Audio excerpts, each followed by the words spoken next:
బ్రహ్మముహూర్తంలో లేచి ఈ ఒక్క పని చేస్తే మీ జీవితాన్ని విజయవంతం చేసుకున్నట్లే.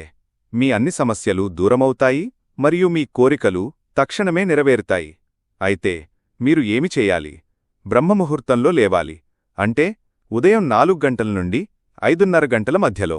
మీ నిద్ర మేల్కొనగానే మీరు కళ్ళు తెరచిన వెంటనే మొదటగా మీ అరచేతులను చూడాలి.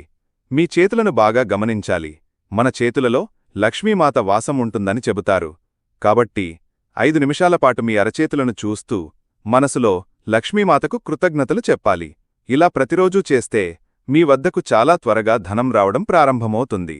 ఆ తర్వాత మీరు ఎవరినైతే అత్యంత భక్తితో ఆరాధిస్తారో ఆ దేవీదేవతల మంత్రాన్ని 108 సార్లు జపించాలి.